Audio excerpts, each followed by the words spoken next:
तर काय आपण आता नातेगावमध्ये आलेलो आहे, रायगड येथील महाड आणि रायगडच्या मध्येच असून नातेगाव करून आहे. तिथं आपण सुरेश कांबलेकर यांच्या घरात जाणार. तिथे जुने धान्याचा कोठार आहे ना, ते तुम्हाला दाखवतो. आणि कशाप्रमाणे आपण पिढीने जपून ठेवलेले धान्य कोठार ते आता आपल्याला ह्या पिढीमध्ये भेटत नाही बघायला. या काय ते तुम्हाला तिकडे जातो आणि तुम्हाला तिकडे इन्फॉर्मेशन काय असेल, किती वर्षापासून जुनं आहे, किती पिढ्या झालेल्या आहे आणि त्या घरात कसे जपून ठेवलेले. आणि आता ते असतात ना ते भांडी वगैरे, आपण मांडणी वगैरे आता ह्या टायमाला घेतो, पण तिथे टायमाला मांडणी नव्हतीच. त्या टायमाला भिंतीला होला पडून ते दर्जा करायचे आणि तिथे सामान वगैरे ठेवायचे आपले. ते तुम्हाला दाखवतो कसं काय असेल ते, आणि तुम्ही पुढे कंटिन्यू करता.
आपण जाणून घेणार आहोत त्यांच्याकडं माहिती आणि काय काय जुने वस्तू ठेवले अजूनपर्यंत या घरामध्ये, आणि किती वर्षापासून धान्य कोठार आहे आणि अजूनपर्यंत ठेवणार आहेत, किती कसं आहे ते तुम्हाला दाखवलं थोड्या वेळात.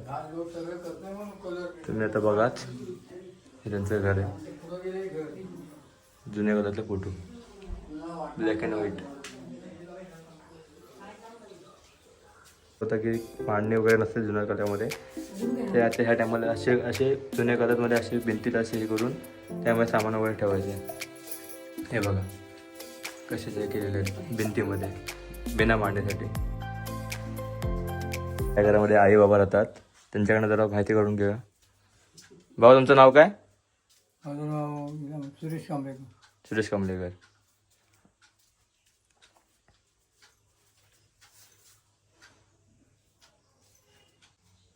आता आपण या कौलड घरामध्ये आलेलो आहे. तुम्हाला दाखवलं होतं सर्व घरं वगैरे दाखवले फिरून तुम्हाला. आणि आता ह्या घरामध्ये धान्य कोठार पण आहे आणि किती वर्षापासून आलेले, किती पिढ्या झालेले आहेत आणि कसे काय ते आपण आजीकडून जाणून घेऊया. ते 3 पिढ्या झालेल्या आहेत आणि घरात कोठार आहेत मध्ये जुना 3 झाले तो वर्ष, म्हणजे 3 पिढ्या. प्लास्टर केलेलं आहे, मातीच्या वरती प्लॅस्टर केलं, पेरी केलेलं आहे, मातीचा आहे सगळं चिखलावरचा बनला. तुम्हाला ते आमचं ते धान्य कोठार कोठाराचे आहेत. असं असतं. 2.5-3 खंडी भात राहतो. 2.5-3 खंडी भात राहतो. त्याच्यात म्हणजे कसं ह्याच्यासारखंच केलं आहे, त्याच्यावर प्लास्टर केलं आहे, असं वीट काम केलेलं आहे. म्हणजे तुम्ही आता घर उंच करणार तर घर ह्याचं काय करणार आहे? पुढच्या पिढीला समजलं पाहिजे हे. का आपण हा असा हे केला तर मग पुढच्या पिढीला काय कळणार नाही. हे पण चुकीचं आहे. तेव्हा जुन्या गावाडे तेव्हाची जुनी कबूल.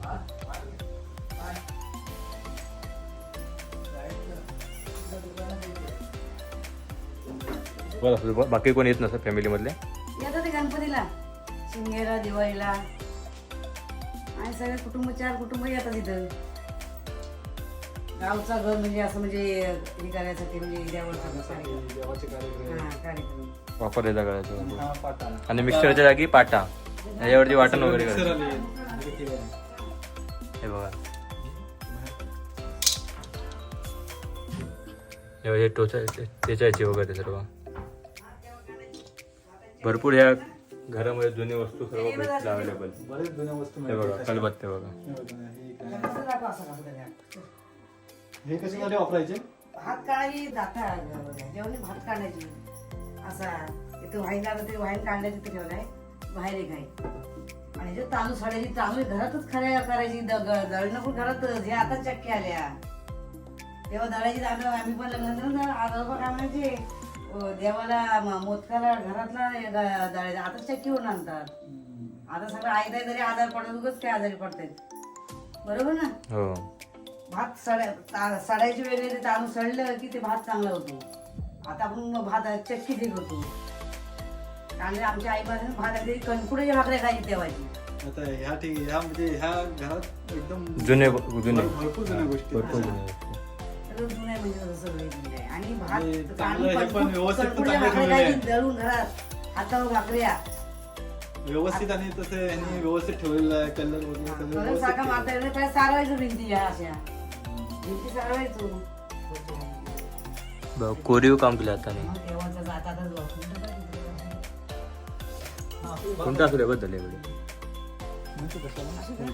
हे बघा जुन्यातलं पाहिजे. जुन्यातलं वाईन. मग इथं आता लाकूड बघितलं ना तुम्ही वाईनचं ते लांब ओलं. तो उकल हा. आणि ही दगडीचा आता पावसामुळे असं ठेवलेलं आहे, नाही तर इथं वलय बिलय करत असाल ना. तेव्हा पण काढून घे मग. बसत तिथं चूल ठेवल्यावर भाकऱ्या का चुलीवर खायला लागतं, त्यांना आवडतं. मस्तपैकी हवेवरती.